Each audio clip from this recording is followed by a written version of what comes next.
ED జోక్యంతో ED వచ్చింది. ఇది అవదు సార్ కేసు, ఎవరినే వదలదు ఇప్పుడు ఇందులో మొత్తం. అందుకే దుబాయ్లో కూర్చుంటారు ఈడీ సిట్. చూడండి, నేను తొందరలో చెబుతున్నాను. నేను దుబాయ్లో కూర్చుంటే రాజా చాలామంది అన్కనెక్టెడ్ వాళ్ళు కూడా బయటకు వస్తారు. దుబాయ్లో కూర్చుంటే ఇన్వెస్టిగేటర్ ఈడీ అండ్ సిట్ ఇక్కడ స్టాండే అందరం.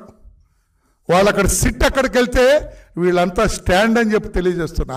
అందరు మాకొద్దు రాజకీయం, క్షమించండి అని చెప్పలేసుకుంటారు. ఇక పనికిరాని పత్రికలు కూడా రాయటానికి ఉండదని చెప్పి కూడా నేను తెలియజేస్తున్నాను. నేను ఎంతండి, నేను మీ అందరికి గుర్తుందో లేదో, అధికారంలో ఉన్నప్పుడే, జగన్ గారు అధికారంలో ఉన్నప్పుడే ఈ మద్యం రవాణా సిస్టమ్ గురించి నేను ఒకరోజు ఎక్స్ప్లెయిన్ చేశాను. పాత్రికా సోదరులు కూడా నన్ను ప్రశ్న, అలా జరుగుతుంది? ఎస్. కసిరెడ్డిని గట్టిగా ఏమనొద్దండి, ఆ చెవి కాస్త తిప్పండి గట్టిగా కసిరెడ్డిని. అరే మీ ట్రాన్స్పోర్ట్ సిస్టమ్ ఏంటని అనకమనండి, మొత్తం చెబుతారు. సినిమాలో మాఫియా ట్రాన్స్పోర్ట్, మొన్న ఏదో సినిమాలో కూడా చూశాను నేను. ట్రక్, దానికి ముందు పోలీసులు ట్రక్, ముందు ఒక ఎస్కాట్ వెనకొక ఎస్కాట్ జరిగింది సార్. అది I'm very sorry to say. పోలీసులను కించపరచాలని కాదు, పోలీసులను కూడా వశపరుచుకున్నారు వీళ్ళు. పోలీసులను కూడా వశపరుచుకున్నారు ఆ రోజున. చెక్ పోస్టులన్నీ ఏదో సినిమాలలాగా, మాయాబజార్ సినిమాలో ఘటోత్కోజుడు ఇట్లా అంటే అందరు నిద్రపోతారు తెలుసా, అట్లాగా వీళ్ళు బయలుదేరితే చెక్ పోస్టులు అన్నీ నిద్రపోతాయి. చెక్ పోస్ట్ ఇక్కడ బయలుదేరిన చెక్ పోస్టులో నోట్ అవ్వాలి కదా సార్, ఉండదు. ఈ రకంగా దొంగరవాణి ప్రభుత్వాన్ని ఒక మాఫియా నడిపినట్టుగా, ఒక డాన్ నడిపినట్టుగా ప్రజా పరిపాలన జరగలేదు సార్ 5 సంవత్సరాలు. ఒక డాన్ పరిపాలన, ఒక మాఫియా పరిపాలన జరిగినట్టుగా జరిగింది. లేకపోతే అక్కడ ఉందా సార్? అక్కడ బయలుదేరడంతో కసిరెడ్డి ఈలేస్తే చెక్ పోస్టులు అందరూ నిద్రపోతారట. కసిరెడ్డి ఈలేస్తే ముందొక పోలీసు వాహనం, వెనకొక పోలీసు వాహనం. ఒక వాహనం కరెక్ట్ డెస్టినేషన్ రీచ్ అయితే 3 పక్కకు పోతాయండి. ఏమిటి? ప్రజాస్వామ్యంలో ఉన్నామా మనం? భారతదేశంలో ఉన్నామా? ఈ లిక్కర్ స్కామ్ 100 కోట్ల రూపాయలకి ప్రభుత్వం పోయింది సార్. అక్కడ ఎంతో గొప్పని చెప్పుకున్న Kejriwal where is he now? మరి ఇన్ని కోట్లు కొట్టేసింది ఏంటి సార్? ఇంకా మీకు ధైర్యం ఉందా మాట్లాడటానికి? ప్రజల ముందు తలెత్తుకుంటారా? ఏ మొహంతో ప్రజల ముందుకు వస్తారని చెప్పి కూడా నేను అడుగుతున్నాను. నేను ఇటువంటి అప్రజాస్వామిక కార్యక్రమంతో ముందుకు మొట్టమొదటి నుంచి కూడా ఈ వ్యవహార శైలి అట్లాగే ఉంది. మీరు తప్పు చేయకపోతే కోర్టులో ఏం జరుగుతుంది? మీకు ఎక్కడ రిలీఫ్ వస్తుందా? వాళ్ళకి తెలీదా? ఇన్వెస్టిగేషన్ రిపోర్ట్స్ వాళ్ళ దగ్గర ఉండవా? న్యాయమూర్తులకు తెలీదా? వాళ్ళకు ఒక దొంగ ధైర్యం ఉంది. ఆ బంగారు కమోడ్లు ఆయన ఎట్లా చేసుకున్నా అట్లా చేసుకోవచ్చు అనుకుంటున్నారు. భారతదేశంలో ఇంకా న్యాయ వ్యవస్థ అదే రీతిలో కానూన్ కా హాత్ బహుత్ లంబీ అంటారు, అదే జరుగుతుంది తప్పితే మీరు న్యాయ వ్యవస్థని ఇంకా వ్యవస్థని మీరు చేయలేరని చెప్పి కూడా నేను తెలియజేస్తాను. ఇప్పుడు కూడా వ్యక్తుల పేరు నేను ఏమిటి చెప్పట్లా, వ్యవస్థల గురించే మాట్లాడుతున్నాను నేను. అప్పుడు ఎట్లా ఉంది? చంద్రబాబు నాయుడు గారు ముఖ్యమంత్రి అయిన తర్వాత ఈ వ్యవస్థ ఎలా ఉంది? అవినీతి రహితమైన వ్యవస్థ ఈనాడు చంద్రబాబు గారి నాయకత్వంలో నడుస్తుంటే, కూటమి ప్రభుత్వం నడుస్తుంటే అవినీతిమయం, ఎవరి వేరు అవినీతి, ప్రతి చోట అవినీతి. జగన్ హయాంలో ఎట్లా చేస్తారు, ఎలా చేస్తారని చెప్పి కూడా నేను అడుగుతున్నాను. నేను ఇటువంటి దొంగ సొమ్ముతోటి అని నాకు అర్థం కదా. ఈ సొమ్మంతా ఎక్కడ దాచారా మీరు? కోట్ల రూపాయల సొమ్ము మీరు ఎక్కడ దాచారు? ఈ కోట్ల రూపాయలు మీరు ఎట్లా, వాట్ ఈజ్ హైడింగ్ అవుట్? ఆలోచన చేయండి అని చెప్పి కూడా వీళ్ళందరికీ నేను తెలియజేస్తున్నా. ఎప్పుడైతే ఈ దర్యాప్తు సిట్టు చేపట్టిందో కంగారు బయలుదేరిందని చెప్పి కూడా తెలియజేస్తూ, ఆ పత్రికలో పుంకాలుగా రాయటం కూడా మంచిది కాదని చెప్పి, ఈ స్కామ్ ఎప్పుడైతే ఏదైతే ఈ సిట్ దర్యాప్తు చేస్తుందో, it is not a local scam, it is an international scam. Dubai వెళ్ళాలా, ఎక్కడెక్కడికైతే వీళ్ళందరూ టచ్ చేసుకొస్తున్నారో తెలాలా, ఇవన్నీ కూడా బయటకు రావాల్సిన అవసరం ఉందని చెప్పి కూడా నేను తెలియజేస్తున్నా. ఒక్కొక్కరిది ఒక్కొక్క చరిత్ర అని చెప్పి కూడా నేను ఈ పెద్దలందరూ కూడా నేను తెలియజేస్తున్నా.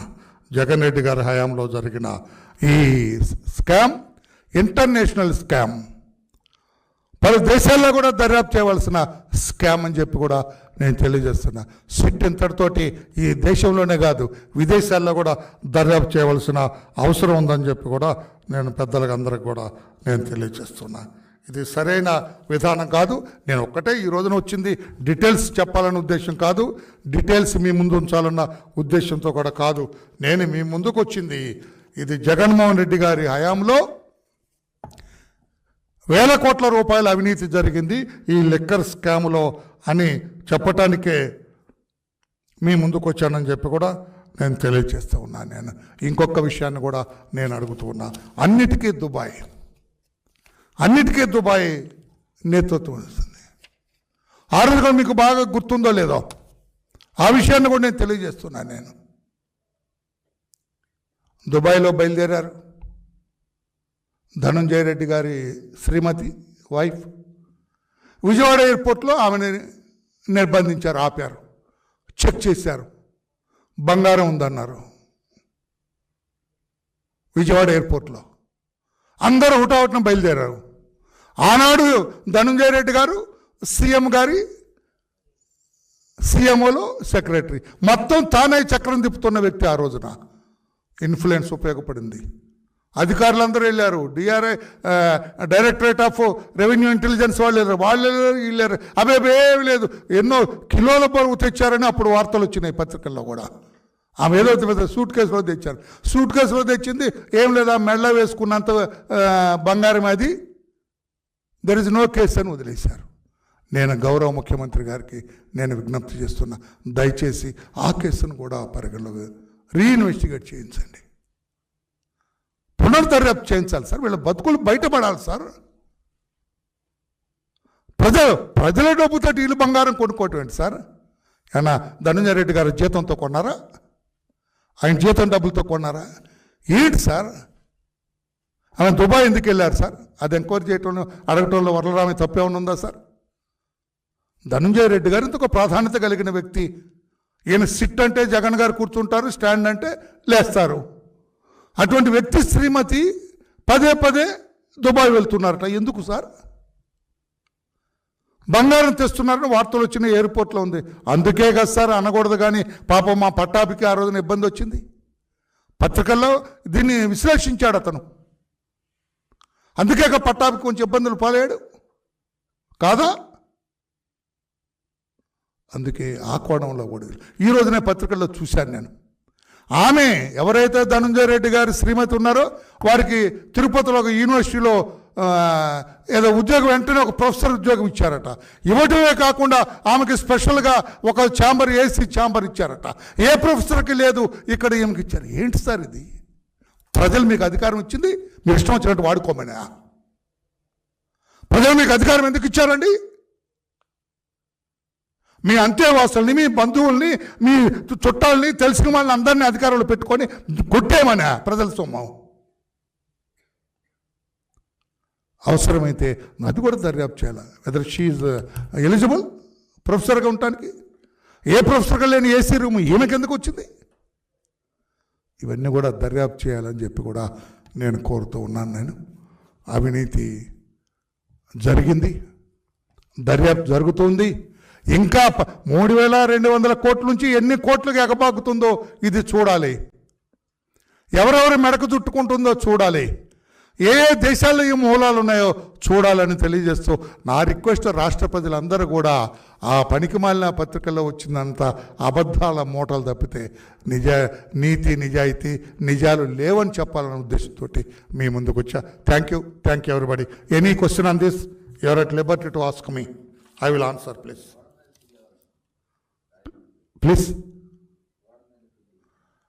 రాజమండ్రి సార్, అందరికీ తెలుసు కదా సార్. రాజమండ్రి వీళ్ళ నాన్నగారికి శిష్యుడు. ఏదో రకంగా మన జగన్ అధికారం తీసుకోవాలని ఒక మేధావి ముసుగేసుకున్న వ్యక్తి లా చదువుకున్నానని చెబుతాడు ఆయన ఐఎస్ఎల్ని ఎట్లా అరెస్ట్ చేస్తా అంటాడు. ఆ ఒక్క మాటతో తెలిపోయింది వీడు లా చదవలేదు, లా చదువుకోలేదు, చదువుకొని ఉంటాడు అనుకుంటున్నాను నేను. లా కొని ఉంటాడు, లేకపోతే ఐఏఎస్ఎల్ని అరెస్ట్ చేయటం ఏంటి తప్పు చంద్రబాబు గారు అంటాడు. పిఎస్ఆర్ ఆంజనేయులను అరెస్ట్ చేయకూడదంట. అరెస్ట్ చేయకపోతే ఇన్ని రోజులు జైల్లో ఉంటాడండి అతను, చట్టబద్ధం కాకపోతే.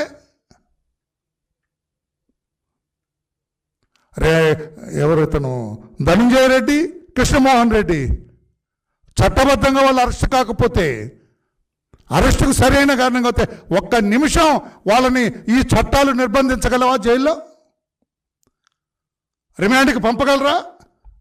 ఇదొక్కటే సూత్రం సార్. రాష్ట్రపతులందరికీ నేను అదే విజ్ఞప్తి చేస్తాను. They have committed the mistake.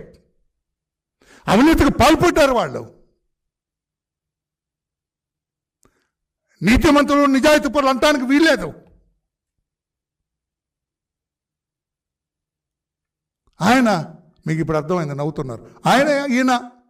ఈయన అంబటి రాంబాబు నల్లకోట వేసుకొని మొన్న అక్కడ కోర్టులో నడుస్తున్నాడు. అతను అంబటి రాజా మాట్లాడు, మరి మా నాయకులు తప్పు చేస్తే ఆ రిమాండ్ రిపోర్ట్ ఉంది కదా, వెళ్ళు కోర్టుకి. దొంపదగా ఊరికే నల్లకోట వేసుకుంటావు నీ దొంపద, కోర్టుకి వెళ్తావా అంటే అపహాస్యం చేస్తావు చట్టాన్ని, న్యాయమూర్తుల్ని అపహాస్యం చేయటానిక నువ్వు కోటేసుకొని వెళ్ళేది?